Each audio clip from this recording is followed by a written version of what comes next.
In the Southern Hemisphere, sea ice levels just smashed through the previous record highs across Antarctica, where there is now more ice than at any point since records began.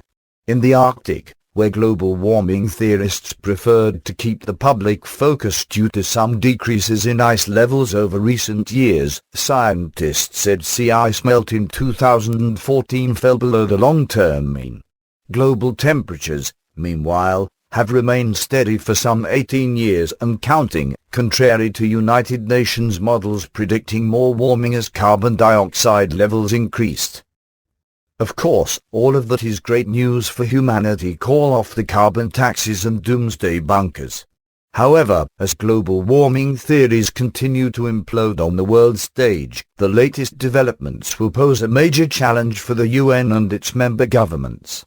Later this month, climate dignitaries will be meeting in New York to forge an international agreement in the face of no global warming for nearly 2 decades, record ice levels, and growing public skepticism about the alleged science underpinning climate change alarmism.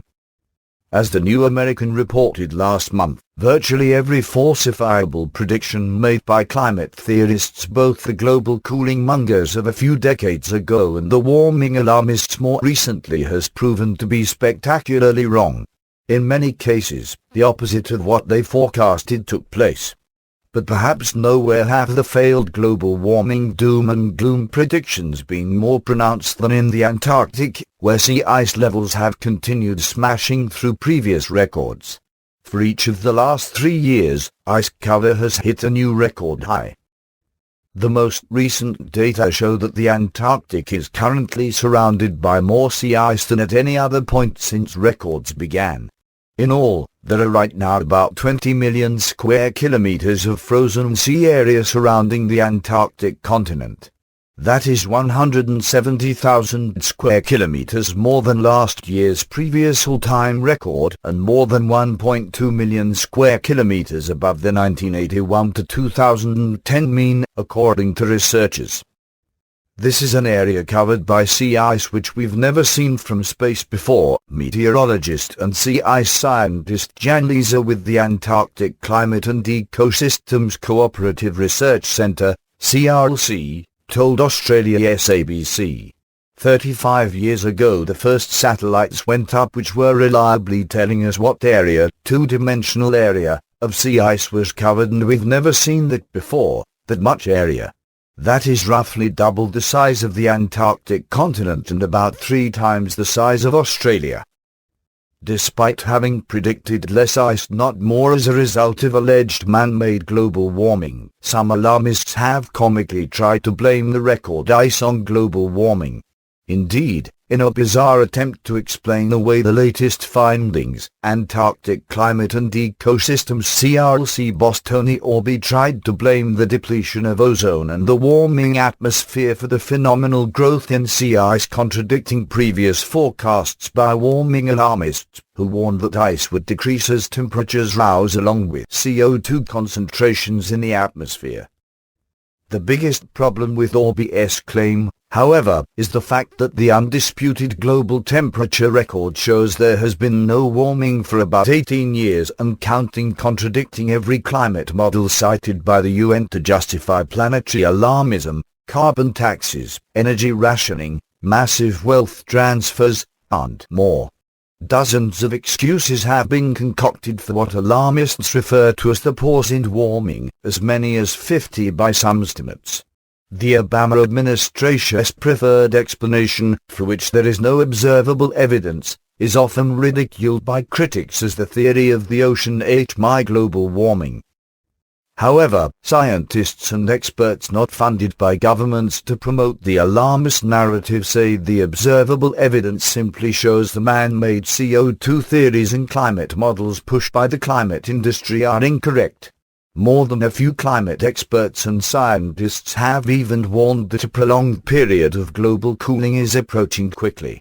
The consequences could potentially be devastating, especially if warming alarmists succeed in quashing energy and food production under the guise of stopping non-existent warming.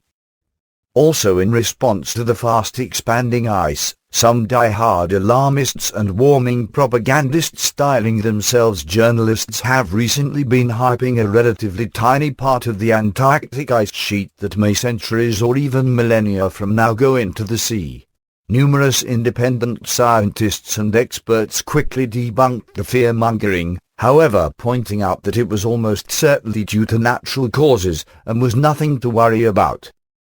In an ironic incident that sparked laughter around the world, a team of climate scientists who set out to show how Antarctic ice was supposedly melting ended up getting their ship trapped in record-setting ice in the summer.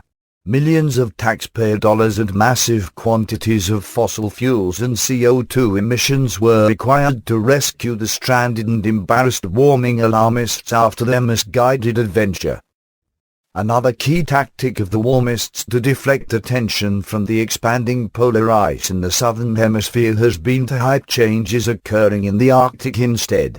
Unfortunately for the alarmists, however, critics often ridicule the movement as a cult for desperately clinging to its beliefs despite the evidence, not to mention the Climategate scandal that will now be much harder to do with a straight face. After the very high melt rates of the 2007 to 2012 period, the trend reversed in 2013 and especially in 2014 when the melt fell below the long-term average, explained German professor and environment expert Fritz Varenholt, adding that the heat content of the North Atlantic was also plummeting. In other words, the 21st century climate catastrophe is not taking place. Decades ago, of course, Newsweek reported that Arctic ice was growing so quickly due to man-made global cooling that scientists were proposing to melt the polar ice cap using black soot. Fortunately, cooler heads prevailed. More recently, climate guru Al Gore had been regularly predicting that the entire polar ice cap would be gone by now. Instead, it is now far more extensive than when he made his now discredited predictions.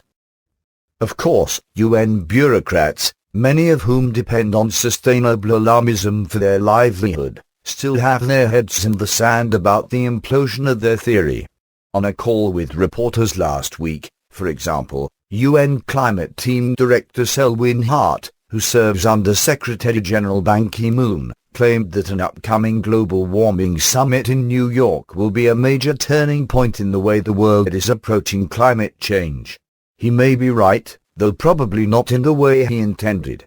The conference, which will be skipped by key world leaders, is meant to put climate alarmism back on top of the international agenda, Hart added.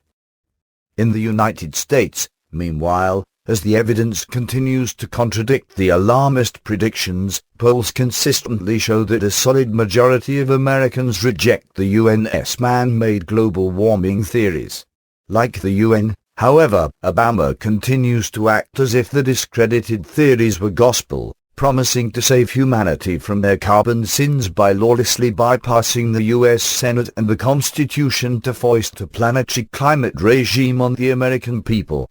Lawmakers have vowed to prevent any such schemes, but it remains unclear how far the White House is willing to push the issue. After failing even with the Democrat-controlled Congress, the EPA is already working to impose Obama's anti-CO2 schemes on America by executive decree. With the evidence discrediting UN global warming theories literally piling up on both ends of the Earth and everywhere in between, alarmists face an increasingly Herculean task in their bid to shackle humanity to a climate regime at next year's UN summit in Paris. However, to protect the public and especially the poor from the devastation such a planetary scheme would entail, Americans must continue to expose the baseless alarmism underpinning what countless scientists now refer to as the climate scam.